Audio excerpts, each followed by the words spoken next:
बिस्मिल्लाहिर्रहमानिर्रहीम। अस्सलामु अलैकुम students. Adventures in science class 4 में चैप्टर नंबर 2 का आज हम जो टॉपिक करने लगे हैं। अच्छा, चैप्टर नंबर 2 का स्टूडेंट्स जो टाइटल है वो है plant structure and it's functions के इसका स्ट्रक्चर क्या होता है प्लांट का और फंक्शन क्या होते हैं। तो आज का हमारा टॉपिक रहेगा लाइफ साइकिल ऑफ फ्लावर के जो फूल का अगेन फूल की शेप में आना, सीड बनना, उसका एम्ब्रियो बनना, उसका फ्रूट बनना, मतलब उसका पूरा साइकिल हम देखेंगे। विद आंसर क्वेश्चन हम इसे करेंगे और ये हमारा पेज नंबर 20 है टेक्स्ट बुक पे। और पेज नंबर 20 को जब हम ओपन करते हैं तो स्टूडेंट्स हमारे सामने ये एक डायग्राम है। ये डायग्राम कंप्लीट एक साइकिल है किसी फ्लावरिंग प्लांट का।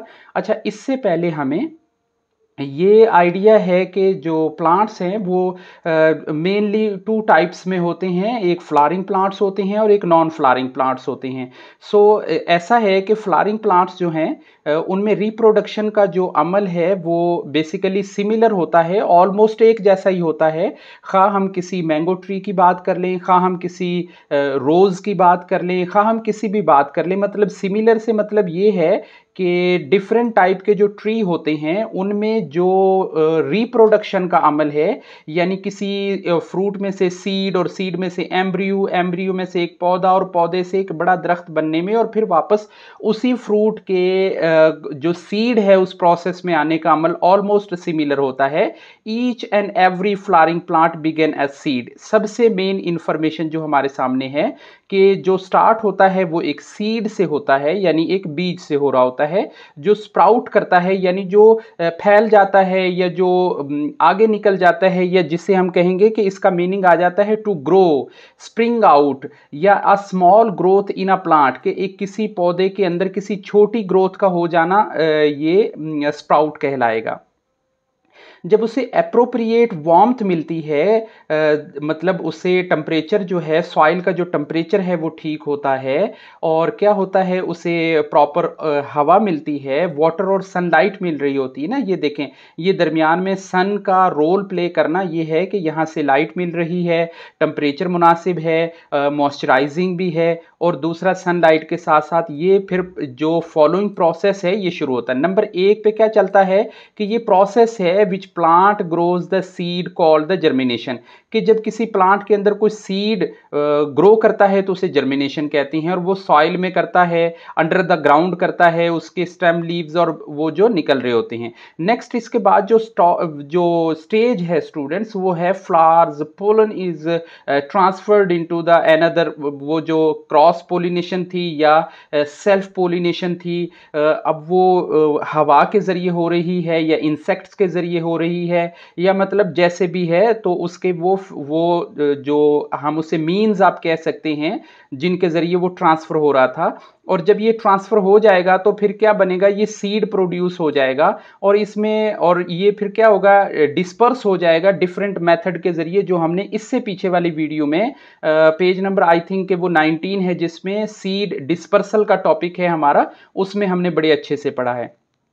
अब हम इसके आंसर क्वेश्चंस को देखते हैं स्टूडेंट्स। वो ये कि what is the first stage of life cycle of flowering plants, के फ्लावरिंग प्लांट्स जो होते हैं इनकी सबसे पहली जो स्टेज है वो क्या होती है, वो एक सीड से शुरू होती है। जैसे हमने यहाँ पढ़ा, each and every flowering plant begin with the seed. ये देखें, यही हमारा फर्स्ट क्वेश्चन है, यहीं से हमें पहले क्वेश्चन का जो टाइटल है वो मिलता है। नेक्स्ट नंबर 2 पे क्वेश्चन आएगा students, what happens during the germination stage, कि जो जर्मिनेशन स्टेज होती है, यानी जब हम यहाँ पे ये वाला प्रोसेस पढ़ेंगे ये वाला जर्मिनेशन पढ़ेंगे, तो इसमें क्या होता है कि ये पानी और इसमें ये छोटी छोटी रूट्स और लीफ इमर्ज होते हैं। जर्मिनेशन के अंदर जो सीड है वो पानी को, नमी को और थोड़ा थोड़ा उसे एब्जॉर्ब करता है।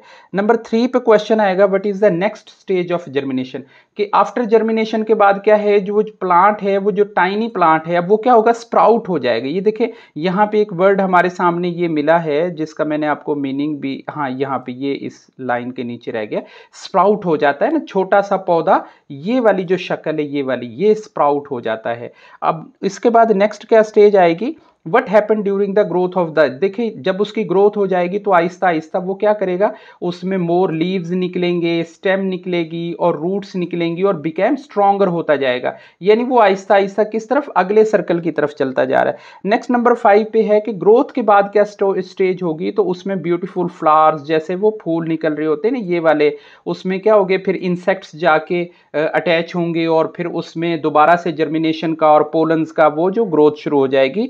नंबर 6 पे है कि what happen during the flowering stage, कि जो फ्लावरिंग स्टेज है हमने बड़े अच्छे से पढ़ा कि नेक्टर, पोलन और सीड्स होते हैं, इंसेक्ट्स अट्रैक्ट करते हैं और उससे पोलिनेटर्स और पोलिनेशन का प्रोसेस हो रहा होता है।